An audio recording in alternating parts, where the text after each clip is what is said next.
Linear algebra chapter 3 example 7 আমরা এখন সমাধান করব। এক্সাম্পল 7-এর যে সমীকরণ 3টা দেওয়া আছে, এখানে আমরা প্রথমে কি করব, প্রথমে সমীকরণটা সাজিয়ে নিব।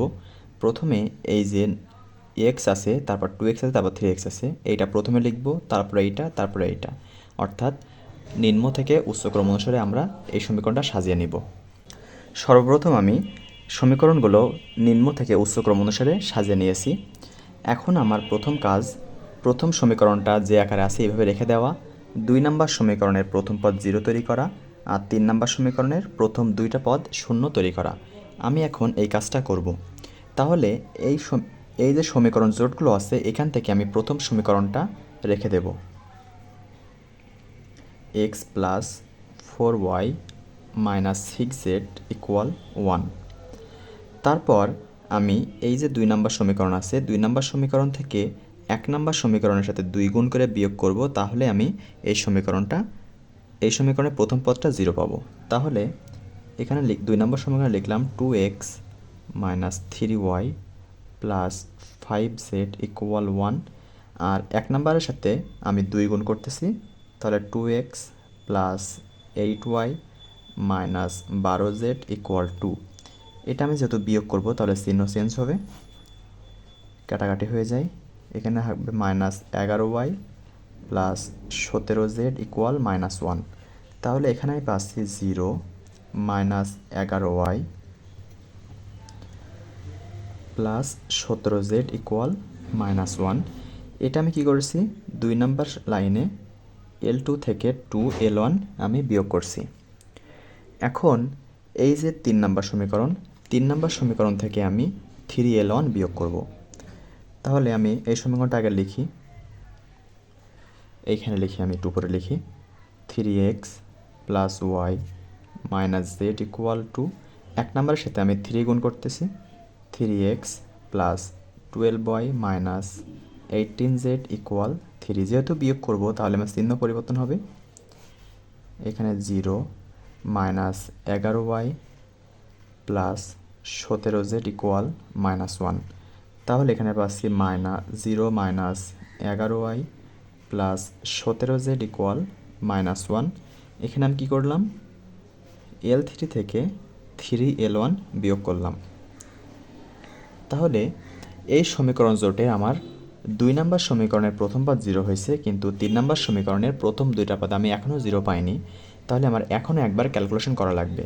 দেখেন, এই 2 নম্বর সমীকরণ আর 3 নম্বর সমীকরণ যদি আমি বিয়োগ করি, তাহলে আমার এই দুটা কাটাকাটি হয়ে যাবে।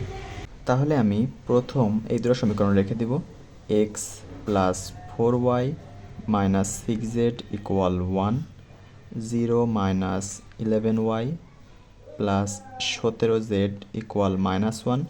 তারপর L3 থেকে যদি আমি L2 বিয়োগ করি, বা L2 থেকে যদি আমি L3 বিয়োগ করি, তাহলে পাবো, আমি পাশে লিখি, দেখেন, -11y + 17z = -1। তারপর আমি এটা লিখব 0 -11y + 17z = -1। যেহেতু বিয়োগ করব, চিহ্ন পরিবর্তন হবে, এটা কাটে, এটা কাটে, এটাও কাটে। তাহলে আমি এখানে সম্পূর্ণটা আমি সব 0 পাচ্ছি। তাহলে যেহেতু এটা 0, এটা কিন্তু অসামঞ্জস্য আকার না, এটা আমার সামঞ্জস্য আকার। এখানে দেখেন, আমার চলক আছে কয়টা, x y z, কিন্তু সমীকরণ আছে আমার 2টা। এই 0 কিন্তু সমীকরণ না।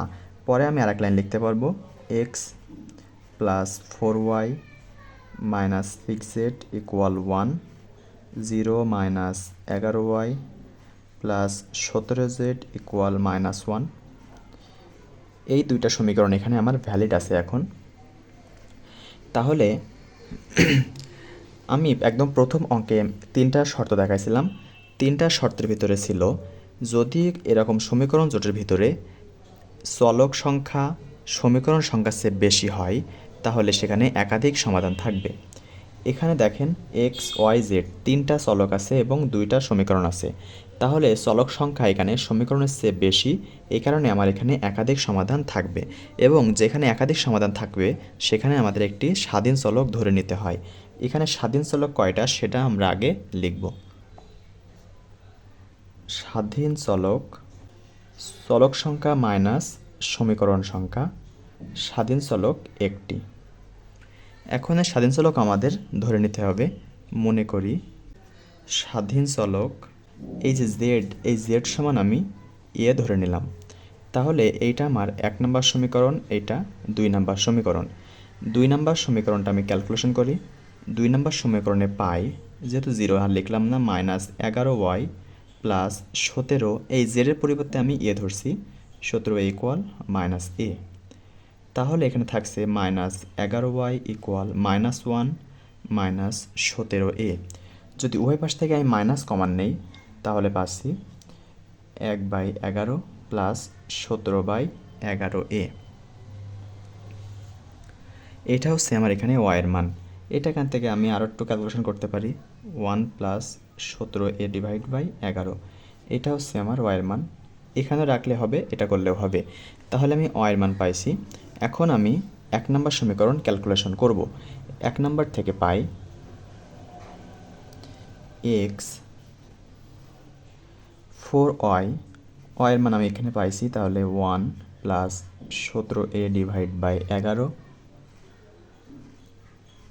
মাইনাস 6z, যেহেতু জেডের পরিবর্তে আমি ধরছিলাম এ, তাহলে 6a ইকুয়াল 1। এখন এইটা আমি এখন একটু ক্যালকুলেশন করতেছি।